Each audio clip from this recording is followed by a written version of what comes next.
നമസ്കാരം. രുചിമേളം ചാനലിൻ്റെ പുതിയ വീഡിയോയിലേക്ക് എല്ലാവർക്കും സ്വാഗതം.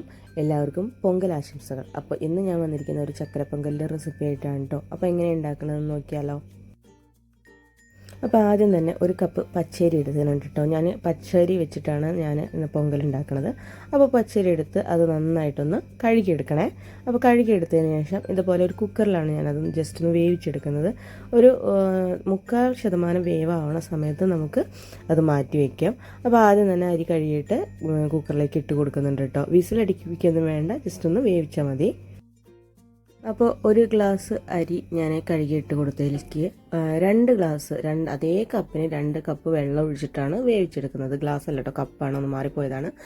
അപ്പോൾ അത് ഒഴിച്ചിട്ട് നന്നായിട്ടൊന്ന് വേവിച്ചെടുക്കണം. അപ്പോൾ ഇപ്പോൾ ഇങ്ങനെ നന്നായിട്ട് തള വന്ന് തുടങ്ങുന്നുണ്ട് കേട്ടോ. അപ്പോൾ തള വന്ന് തുടങ്ങുന്ന സമയത്ത് നമ്മുടെ അടിയിലൂടെ ഒന്ന് ഇളക്കി കൊടുക്കണം. അപ്പോൾ അത് ജസ്റ്റ് നന്നായിട്ടൊരു 3/4% നന്നായിട്ട് വെന്തിട്ടുണ്ട്. അപ്പോൾ അത് മാറ്റി വയ്ക്കുക. ഇനി മറ്റൊരു പാത്രം വെച്ച് അതിലേക്ക് ഞാൻ ഒരു 4 അച്ച് ശർക്കര എടുത്തിട്ട് ഒരു ഗ്ലാസ് വെള്ളത്തിൽ ഒന്ന് ഉരുക്കിയെടുത്താണ്. ശർക്കരപ്പാനി ഉണ്ടാക്കിയതാണ്. അത് ഒരു പാത്രത്തിലേക്ക് ഇട്ടിട്ട് ജസ്റ്റ് വീണ്ടും ഒന്നും കൂടെ തിളപ്പിച്ചെടുക്കുന്നുണ്ട്. തിള വന്ന സമയത്ത് അതിൽ നിന്ന് നമ്മൾ നേരത്തെ വേവിച്ച് വെച്ചിരിക്കുന്ന അരി ഉണ്ടല്ലോ, അതിങ്ങനെ വെള്ളമൊക്കെ വാർത്തിട്ട് ഇതിലേക്ക് ഇട്ട് കൊടുക്കും. അരി വേവിച്ച് വെള്ളം എന്തിനാണ് ഒഴിവാക്കുന്നതെന്ന് വെച്ചാൽ നമുക്ക് ഈ പൊങ്കലിന് ഒരു കൊഴുപ്പ് ഉണ്ടാവണ്ടെന്ന് വെച്ചിട്ടാണ് അങ്ങനെ ചെയ്യണത്. അപ്പോൾ വേണമെങ്കിൽ നമുക്ക് അതിലേക്ക് തന്നെ ശർക്കരപ്പാനി ഒഴിച്ചിട്ട് വേണമെങ്കിൽ റെഡിയാക്കി എടുക്കാം. പക്ഷേ അതിലേക്ക് കുറച്ചും കൂടെ നല്ലത് ഇങ്ങനെയാണെന്നാണ് എനിക്ക് തോന്നുന്നത്. അപ്പോൾ ശർക്കരപ്പാനിയിലേക്ക് അരി ഇട്ട് കൊടുത്തിട്ട് ബാക്കി 1/4% ഇങ്ങനെ വേവിക്കുകയാണ് കേട്ടോ വേണ്ടത്.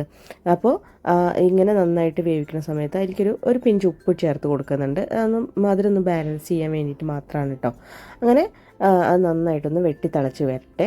ആ സമയത്ത് നമുക്ക് അതിലേക്ക് കുറച്ച് പഞ്ചസാര ചേർത്ത് കൊടുക്കണം. ഒരു 2 ടേബിൾ സ്പൂൺ പഞ്ചസാര അല്ലെങ്കിൽ 1.5 ടേബിൾ സ്പൂൺ പഞ്ചസാര മതി. അതും കൂടെ ചേർത്ത് കൊടുത്തതിന് ശേഷം ഒരു മുറി തേങ്ങ ചിരകിയതും കൂടെ ചേർത്ത് കൊടുക്കുന്നുണ്ട് കേട്ടോ. ഇതിൽ തേങ്ങാപ്പാൽ ഞാൻ ചേർക്കുന്നില്ല, പകരം തേങ്ങ ചിരകിയതാണ് കേട്ടോ ചേർക്കുന്നത്. തേങ്ങാപ്പാൽ ചേർക്കേണ്ടവർക്ക് ചേർക്കാം, പക്ഷേ ഈ തേങ്ങ ചിരകിയത് ചേർക്കുമ്പോൾ ഒരു പ്രത്യേക ടേസ്റ്റാണ്. അപ്പോൾ അങ്ങനെയാണ് ചെയ്യണം കേട്ടോ. എന്നിട്ട് അടച്ച് വെച്ചിട്ട് ഒരു 2-3 മിനിറ്റ് ജസ്റ്റ് ഒന്ന് വേവിച്ചെടുക്കണം. ഒരു 2 മിനിറ്റ് നല്ല ഒരു തള വന്നതിന് ശേഷം നമുക്ക് അതിലേക്ക് ഒരു 4 ഏലക്ക ചതച്ചതിട്ട് കൊടുക്കുന്നുണ്ട് കേട്ടോ. പിന്നെ അതുപോലെ 1 ടീസ്പൂൺ നെയ്യ് ഒഴിച്ചു കൊടുക്കുന്നുണ്ട്. നെയ്യാണ് ഫ്രിഡ്ജിൽ വെച്ചതായത്, അതുകൊണ്ടാണ്.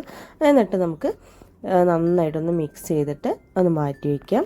ഇനി എത്രയും വേവ് മതി, കറക്റ്റായിട്ട് കിട്ടിയിട്ടുണ്ട്. ഇനി കുറച്ച് നേരം കഴിയുമ്പോൾ അത് നല്ല തിക്കായിട്ട് വന്നോളും. ഇനി അതിലേക്കുള്ള തേങ്ങാക്കൊത്തും അണ്ടിപ്പരിപ്പും ഉണക്കമുന്തിരി ഒന്ന് വറുത്തെടുക്കണം. അപ്പോൾ ആദ്യം തന്നെ 1 ടീസ്പൂൺ നെയ്യ് ഒഴിച്ചു കൊടുത്തിട്ടുണ്ട്. അതിലേക്ക് തേങ്ങാക്കൊത്തിട്ടെടുത്ത് ജസ്റ്റ് ഇതേപോലെ ഒന്ന് മൂപ്പിച്ചെടുക്കുന്നുണ്ട് കേട്ടോ. അതിലേക്ക് അണ്ടിപ്പരിപ്പും മുന്തിരിയും കൂടെ ഇട്ടിട്ട് തീ ഓഫ് ചെയ്തതിന് ശേഷം തന്നെ ആ ചൂടിലൊന്ന് ഫ്രൈ ചെയ്തിട്ട് നമുക്ക് പൊങ്കലിലേക്ക് ചേർത്ത് കൊടുക്കാം. കരിഞ്ഞു പോകണ്ട. ഇത് ഞാൻ ചേർത്ത് കൊടുത്തിരിക്കുന്നത് നല്ല കൊട്ട തേങ്ങയാണ്, അതുകൊണ്ടാണ് കേട്ടോ ഇങ്ങനെ വന്നത് പെട്ടെന്ന് തന്നെ. അപ്പോൾ അത് നന്നായിട്ടൊന്ന് മൂത്ത് വരട്ടെ. എന്നിട്ട് നമുക്ക് പൊങ്കലിലേക്ക് ഇട്ട് കൊടുക്കാം. അങ്ങനെ തേങ്ങാക്കൊത്തും അണ്ടിപ്പരിപ്പും മുന്തിരിയൊക്കെ നന്നായിട്ട് മൂത്ത് വന്നിട്ടുണ്ട്. ഇനി നമ്മളത് പൊങ്കലിലേക്ക് പറന്ന് കൊടുക്കണേ. അപ്പോൾ ഈ സമയം കൊണ്ട് നേരത്തെ നമ്മൾ ഒഴിച്ചു വെച്ചിരിക്കുന്ന നെയ്യൊക്കെ നന്നായിട്ട് മെൽറ്റായിട്ട് വന്നിട്ടുണ്ട് കേട്ടോ. നല്ലൊരു ഫ്ലേവർ വരുന്നുണ്ട്. അങ്ങനെ നമ്മുടെ അടിപൊളി ടേസ്റ്റുള്ള ശർക്കര പൊങ്കൽ ഇവിടെ റെഡി ആയിട്ടുണ്ട് കേട്ടോ. അപ്പോൾ ഇതിലേക്ക് ഇനി ഞാൻ തേങ്ങ വറുത്തതും കൂടെ ചേർത്ത് കൊടുത്താൽ നമ്മളെ ശർക്കര പൊങ്കൽ കംപ്ലീറ്റ് വർക്കും കഴിഞ്ഞു കേട്ടോ. അപ്പോൾ ഇതാണ് ഇന്നത്തെ പൊങ്കൽ സ്പെഷ്യൽ ശർക്കര പൊങ്കലിൻ്റെ റെസിപ്പി. അപ്പോൾ പറ്റുകയാണെങ്കിൽ എല്ലാവരും ഒന്ന് ട്രൈ ചെയ്ത് നോക്കുക. വീഡിയോ ഇഷ്ടപ്പെട്ടാൽ ലൈക്ക് ചെയ്യുക. നിങ്ങളുടെ അഭിപ്രായങ്ങൾ എന്ത് തന്നെയായാലും ഒന്ന് കമൻറ്റ് ചെയ്ത് അറിയിക്കുക.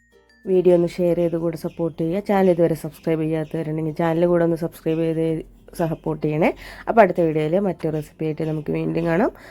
താങ്ക്